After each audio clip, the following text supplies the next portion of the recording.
fabled heat, where magic meets desire. Subscribe to ignite the fantasy.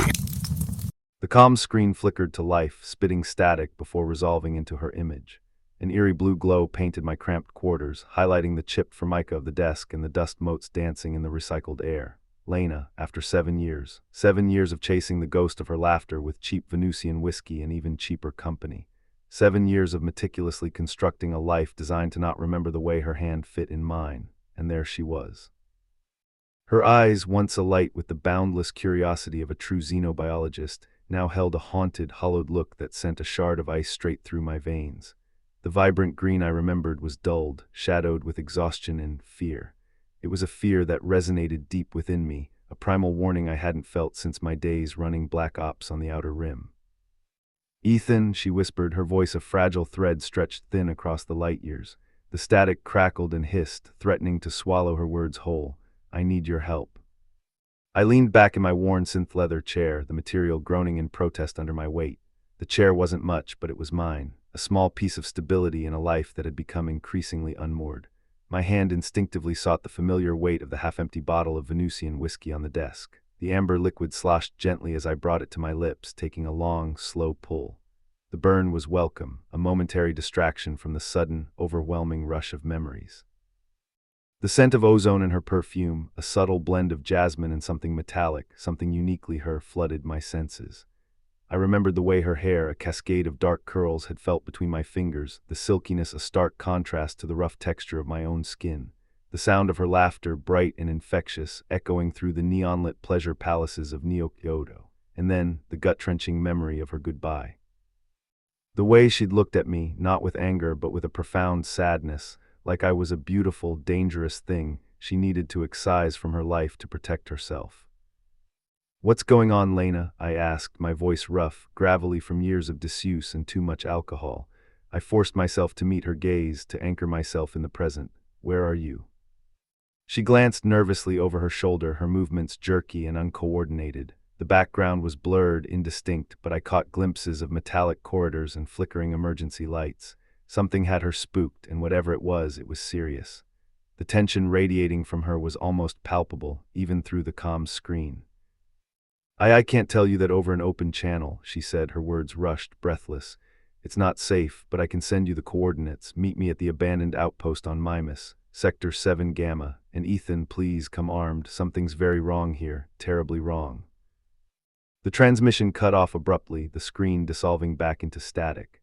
I stared at the blank blue surface for a long moment, the bottle of whiskey dangling forgotten from my fingers. Mimas, the icy moon of Saturn, a desolate, forgotten outpost, a graveyard for failed research projects and broken dreams. I'd heard the rumors, same as everyone else. Strange energy signatures in the rings, unexplained disappearances of survey teams. Whispers of anomalies, of things that defied known physics, things that couldn't possibly be real. Space madness, they called it, the loneliness of the void driving people to hallucinate. But Lena didn't strike me as someone prone to hallucinations. She was a scientist, a pragmatist, a woman who demanded proof. She believed in data, in observation, in the tangible. For her to reach out to me after all this time to ask for help, it meant whatever she was facing was beyond rational explanation. It meant she was truly terrified.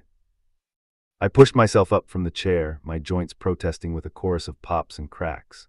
The room spun slightly, a familiar sensation that I attributed to a combination of gravity fluctuations and the lingering effects of the whiskey.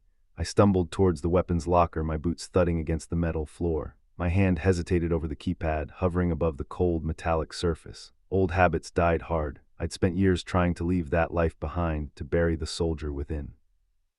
But Lena always had a way of resurrecting ghosts. I punched in the code, the lock clicking open with a satisfying hiss. The door slid open, revealing the sleek, black shape of my plasma rifle, a relic from a past I'd tried to forget.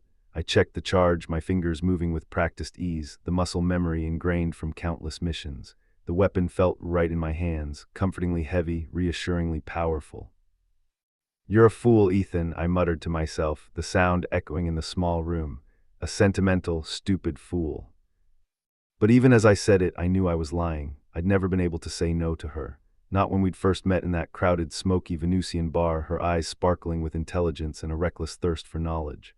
not when she'd ask me to help with her research to navigate the treacherous political landscape of the corporate colonies. And certainly not now when her voice, even fractured and distorted by static, carried the weight of desperation.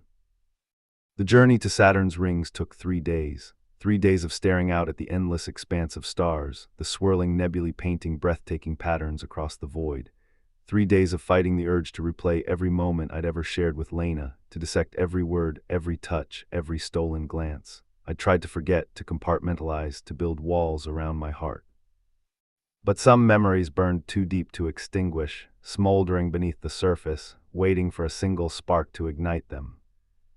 As I approached Mimas, the icy moon loomed before me, a desolate, fractured sphere hanging in the blackness. Its surface was a patchwork of craters and fissures, scarred by millennia of meteor impacts. It looked broken, like my heart. I guided my ship down through the thin, frigid atmosphere, the landing struts crunching into the frozen ground. The air that hit me when I stepped out was so cold it burned my lungs, a sharp, stinging sensation that stole my breath.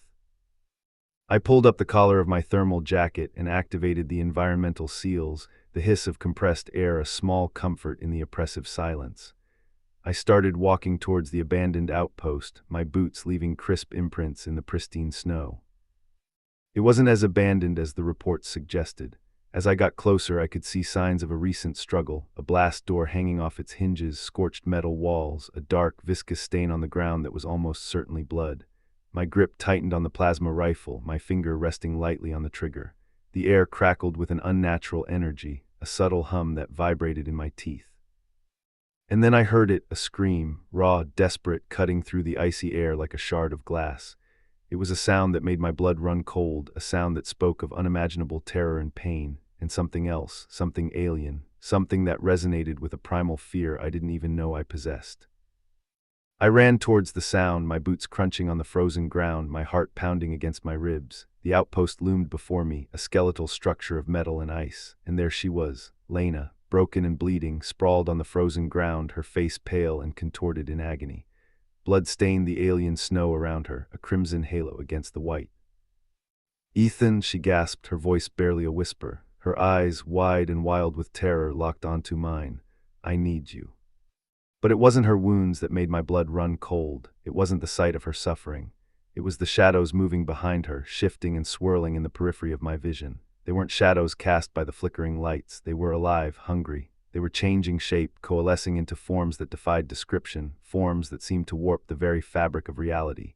And I knew with a chilling certainty that we were next.